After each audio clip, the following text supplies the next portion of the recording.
2020 की 8 सितंबर को महारानी क्वीन एलिजाबेथ द्वितीय ने अबरडीनशायर स्कॉटलैंड में बालमोरल कैसल में अंतिम सांस ली और उनके निधन के साथ ब्रिटिश इतिहास में किसी भी सम्राट के सबसे लंबे शासन का अंत हुआ। यह द्वितीय एलिजाबेथन युग का अंत था, जो 70 वर्षों की अवधि थी, जिस समय एक युवा राजकुमारी रानी बनी और ब्रिटेन और कॉमनवेल्थ के देशों के लिए राष्ट्रपति की भूमिका संभाली। यह एक अद्वितीय समय था बदलाव का, सिर्फ ब्रिटेन के लिए नहीं बल्कि पूरी दुनिया के लिए राजनीतिक, सांस्कृतिक और प्रौद्योगिकी के हिसाब से। रानी एलिजाबेथ द्वितीय ने अपनी समर्पण भावना के साथ विश्व पर गहरा प्रभाव छोड़ा है, जहां वे महारानी के रूप में कर्तव्य का पालन करती हैं, अपने आखिरी दिनों तक भूमिका निभा रही हैं और अपने लोगों के प्रेरणा स्रोत बनी हैं, यहां तक कि सबसे कठिन समयों में भी।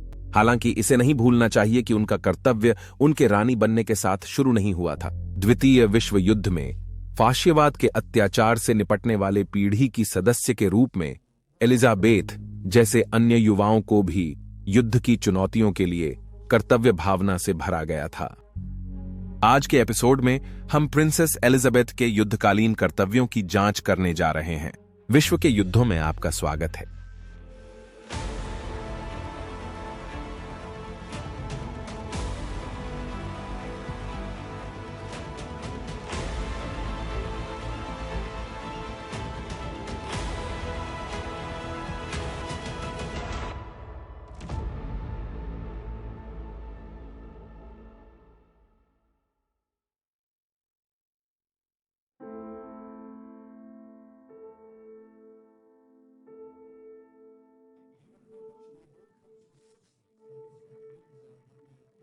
उसने भूमिका में आसानी से कदम रखने के कारण यह भूल जाता है कि वह अपने जन्म के समय राजगद्दी के लिए सीधे लाइन में नहीं था। 26 अप्रैल 1926 को लंदन के मेफेयर में यॉर्क की प्रिंसेस एलिजाबेथ का जन्म हुआ, जो यॉर्क के ड्यूक और डचेस की सबसे बड़ी बेटी थी। ड्यूक के बड़े भाई एडवर्ड, जो किंग जॉर्ज के उत्तराधिकारी थे, उनके बच्चे को सिंहासन का उत्तराधिकारी माना जाता था।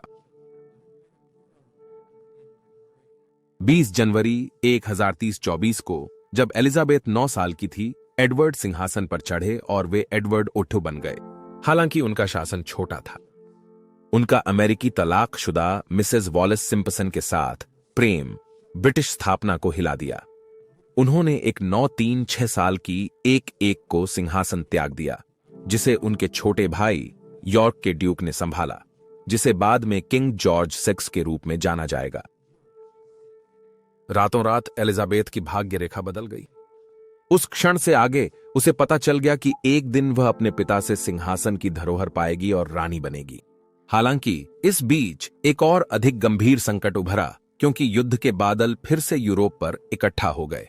पिछले युद्ध की डरावनी यादें ब्रिटेन की मध्यवयस्क जनसंख्या के मन में ताजा थीं, जबकि युवाओं ने आने वाले समय के बारे में सोचा। 3 सितंबर 1089 को पोलैंड पर हमले के बाद ब्रिटेन और फ्रांस ने जर्मनी के साथ युद्ध का फैसला लिया। राजवंश ने आधिकारिक रूप से बकिंघम पैलेस लंदन में रहने का निर्णय लिया।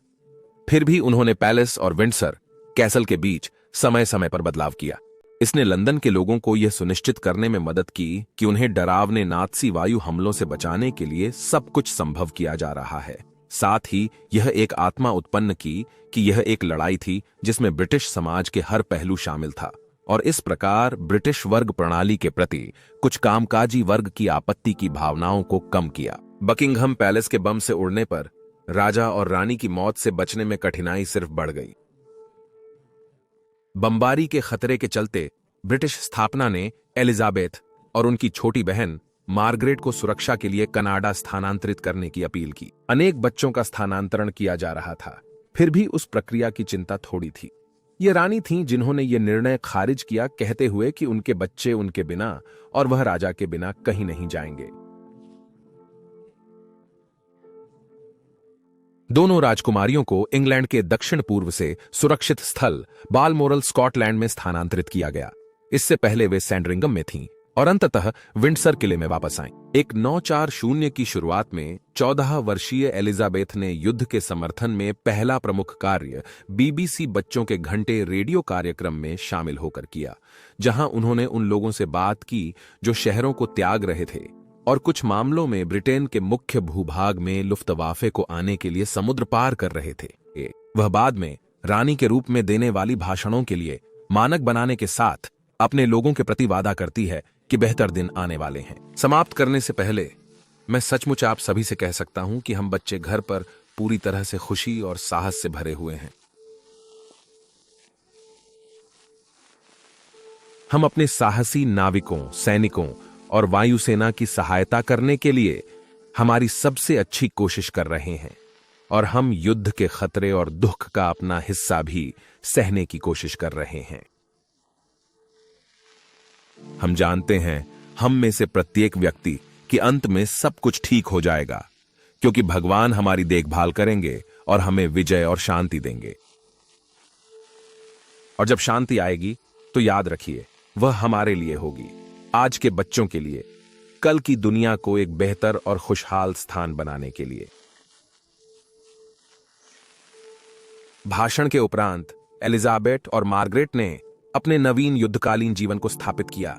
ब्रिटेन के बच्चों से बातचीत करके और अपने माता पिता की उपस्थिति का अनुकरण करके वयस्कों में मनोबल बढ़ाया। उन्होंने सार्वजनिक यात्राएं की और विंडसर कैसल में बनाए गए खेतों पर काम करते हुए उनकी फोटोग्राफी की गई, जो डिग फॉर विक्ट्री अभियान का हिस्सा थी, जिसका लक्ष्य ब्रिटेन की समुद्री खाद्य आयात पर निर्भरता को कम करना था, जहां यू बोट्स का खतरा था। कुछ लोगों ने इन प्रदर्शनों को केवल प्रचार के रूप में उपहास किया, हालांकि व्यापक जनसंख्या के बीच सामान्य भावना बाहरी रूप से सकारात्मक और वास्तव में बच्चों के लिए प्रेरणादायक थी, जिसने युवा राजकुमारी को घर और विदेश में लाखों से प्यारा बना दिया।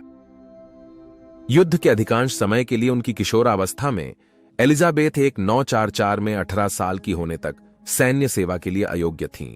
हालांकि उनकी पहली आधिकारिक कर्तव्य सशस्त्र बलों के साथ 2 साल पहले आए। एक 942 में अपने 16वें जन्मदिन की सुबह ग्रेनेडियर गार्ड्स के माननीय कर्नल बनाए जाने के बाद एलिजाबेथ ने विंडसर कैसल के मैदानों पर ऐतिहासिक रेजिमेंट की जांच में भाग लिया। फिर 1 साल बाद उन्होंने अपनी पहली अकेली प्रतिबद्धता की, जब उन्होंने ग्रेनेडियर गार्ड्स के टैंक बटालियन के साथ दिन बिताया और फिर थोड़ी देर बाद हैकनी पूर्वी लंदन में बच्चों के लिए प्रेसिडेंट क्वीन एलिजाबेथ अस्पताल की भूमिका संभाली। जैसे जैसे उनका एकादश 8वां जन्मदिन नजदीक आया, उनके भविष्य और वयस्क होने पर भूमिका को लेकर चर्चाएं हुईं। थोड़ी देर पहले उनकी उम्र ऐसी हो चुकी थी कि अगर उनके पिता प्राकृतिक रूप से या जर्मन हवाई हमले में मर जाते तो वह राजा बन सकती थीं। उन्हें 4 राज्य परिषदों में से एक के रूप में नामित किया गया, जिससे उन्हें अपने पिता की ओर से कार्य करने की अनुमति मिली। असमर्थता की स्थिति में उन्होंने भविष्य की रानी की भूमिका के लिए अपने कर्तव्यों का भार संभाला, जब राजा जॉर्ज सी सिटली में ब्रिटिश सैनिकों का निरीक्षण करने के लिए गए थे। यद्यपि युद्ध, जिसमें अमेरिकी, ब्रिटिश और कनाडियन सैनिक हिटलर की सेनाओं को पश्चिमी यूरोप से वापस कर रहे थे, सहयोगियों के पक्ष में अच्छी तरह से चल रहा था, फिर भी एलिजाबेथ दृढ़ थीं कि वे युद्ध प्रयास में सहयोग करें और जर्मनी की पराजय में अपना भाग निभाएं। उन्होंने ब्रिटिश सैन्य की महिलाओं की शाखा में शामिल होने के लिए अपना मामला बनाया, लेकिन उनसे विरोध किया गया कि जबकि महिलाओं को युद्ध से मना किया गया था, वह सैन्य सेवा में प्रवेश करके अनावश्यक खतरे में डाली जाएंगी और यदि कुछ हो जाता तो रॉयल परिवार के भविष्य के परिणामों को बहुत बड़ा जोखिम माना गया। यह अब सामने आया कि प्रिंसेस एलिजाबेथ ने अपनी दृढ़ता और सख्ती दिखाई और बार बार मांग की कि वह उसकी उम्र की अन्य महिलाओं की तरह शामिल हो सके। उन्हें लगा कि सिर्फ अपना हिस्सा करना उनका कर्तव्य नहीं था और ऐसा न करने के लिए कहना गलत संदेश था, यहां तक कि युद्ध के देरी ने चरण में भी। किंग जॉर्ज 6 ने अपनी बेटी प्रिंसेस एलिजाबेथ की इच्छाओं को स्वीकार कर लिया और उन्हें ब्रिटिश ऑक्सिलियरी की प्रादेशिक सेवा या एटीएस से जुड़ते हुए देखा। एक 93880 में युद्ध के बढ़ते संकट के चलते एटीएस की स्थापना महिलाओं की राष्ट्र रक्षा में सहायता के लिए की गई। यह संगठन पूरी सैन्य स्थिति प्रदान करता था, पिछले स्वयंसेवक सेवाओं के विपरीत। हालांकि महिलाओं को अब भी पुरुषों के तुलना में केवल 2/3 वेतन मिलता था। सभी महिलाओं जो 30 वर्ष से कम उम्र की और अविवाहित थीं, सेना में भर्ती की गई थीं और एटीएस या नर्स प्रशिक्षण के लिए चयनित हुईं। ब्रिटिश सशस्त्र बलों के पुराने पुरुष प्रमुख मानसिकता के कारण महिलाओं की भूमिकाएं पहले केवल रसोइयाओं, लिपिकों, स्टोर कीपर, ओनरडरली और लॉजिस्टिक्स चेन में ही सीमित थीं। लेकिन जब ब्रिटेन की स्थिति बदतर हुई, एटीएस महिला सदस्यों की उपलब्ध भूमिकाओं की संख्या बढ़ी। वर्ष 1943 में लगभग 50,000 शून्य महिलाएं विभिन्न भूमिकाओं में सेवा कर रही थीं, जिसमें एंटी एयरक्राफ्ट इकाइयों का समर्थन भी शामिल था, बिना गण चलाए। प्रिंसेस एलिजाबेथ ने मैकेनिक और ड्राइवर की प्रशिक्षण ली और अपनी रॉयल फाइनरी को ब्रिटिश सेना के ट्रक कामकाज सीखते हुए फीके ओवरऑनल्स में बदल दिया। उन्होंने इंजन की देखभाल और मरम्मत, टायर बदलने और बेशक अक्सर डरावने दिखने वाले वाहनों को चलाना सीखा। बाद के मामले में उनका अंतिम परीक्षण कैम्बरले आर्मी डिपो से लंदन के बीच में छिपाव में लपेटे हुए एक बुझा हुआ पुराना सेना ट्रक चलाने के रूप में आया। उनकी स्थिति ने उनकी महत्वाकांक्षाओं को बिगाड़ने की धमकी दी और यह सुरक्षा के मामले पर था, लेकिन उन्होंने परीक्षा देने की जिद की और अनिच्छुक रूप से अनुमति दी गई। लंदन के भारी यातायात में उन्होंने पिकाडिली सर्कस से अकेले ट्रक चलाकर बकिंघम पैलेस की फिनिश लाइन पर पहुंचे और ट्रक को गेट के माध्यम से पार्क किया। इस प्रक्रिया को वे चोट के बिना पूरा करने में सफल हुए, जिससे सरकार और उनके परिवार को राहत मिली। एटीएस की सदस्य बन चुकी, उन्होंने युद्ध के अंतिम महीनों को सेवा और रॉयल समारोहों के कर्तव्यों में बिताया। कई बार दोनों काम एक साथ होते थे, क्योंकि उन्हें वर्दी में प्रिंसेस के रूप में व्यापक रूप से फोटोग्राफ किया गया था। एक नाव 4-5 की 8 मई को हिटलर की आत्महत्या और जर्मनी के अन्य सशस्त्र बलों के समर्पण के बाद बर्लिन में नाजी जर्मनी के साथ युद्ध कुछ महीनों में ही समाप्त हो गया। खुशी की एक स्वतः श्रवणी बहाव में हजारों लोग बकिंघम पैलेस पर उतरे और रॉयल परिवार को देखने की मांग की।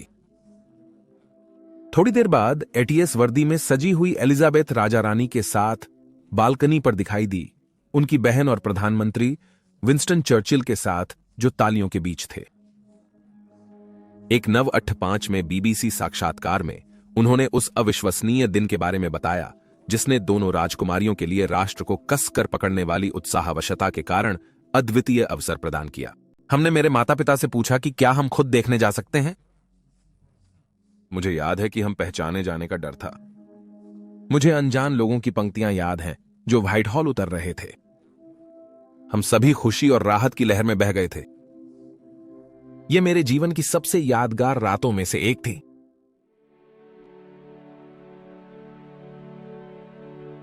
उनकी एटीएस में सेवा संक्षिप्त थी, पर वर्दी में बिताया गया समय उन्हें सैन्य जगत की अमूल्य जानकारी देता था। उनके जीवन में भारतीय सशस्त्र बलों के प्रति समर्पण का कोई प्रश्न नहीं था, जिसे उनके पति फिलिप की रॉयल नेवी में सेवा ने और बढ़ाया था। वर्दी के दिनों की चर्चा जब होती है तो उन्हें वह प्यार से याद करती थीं, उस समय को जब वह अपने परिवार की दुनिया और उनसे उम्मीद की जाने वाली कर्तव्यों से अधिकतर अलग थीं। प्रशिक्षण से प्राप्त उनकी जानकारी ने उन्हें बाद के वर्षों में भी अच्छी सेवा दी और उनमें ड्राइविंग के मामले में एक स्वतंत्र झलक डाली, जिसमें वह और उनके पति दोनों अपने एस्टेट के चारों ओर एक और महान ब्रिटिश संस्थान लैंड रोवर की व्हील के पीछे चढ़ने के शौकीन थे। ऑक्सिलरी टेरिटोरियल सर्विस से नीचे उतरने पर उन्होंने जूनियर कमांडर की पदवी प्राप्त की थी, जिसे महिला सेना के कप्तान के बराबर माना जाता है। 6 फरवरी 1050-52 को जब उनके पिता किंग जॉर्ज 6 की सैंड्रिंगम हाउस में मात्र 50-56 वर्ष की उम्र में मृत्यु हो गई, तो princess Elizabeth queen Elizabeth Dubbu बन गई। इस प्रकार दूसरे एलिजाबेथन युग की शुरुआत हुई। जून 2014 में क्वीन एलिजाबेथ डायडू और प्रिंस फिलिप ने फ्रांस में डी डे लैंडिंग्स की 70वीं वर्षगांठ समारोहों में भाग लिया। उस समय तक वे द्वितीय विश्व युद्ध के दौरान वर्दी पहनकर सेवा करने वाले एकमात्र शेष राष्ट्रपति थे। और वहां आपके पास वर्दी में राजकुमारी की कहानी है। नीचे अपनी प्रतिक्रिया छोड़ें, वीडियो को पसंद करें और चैनल का समर्थन के लिए सदस्यता लें। देखने के लिए धन्यवाद। अगली बार मिलेंगे।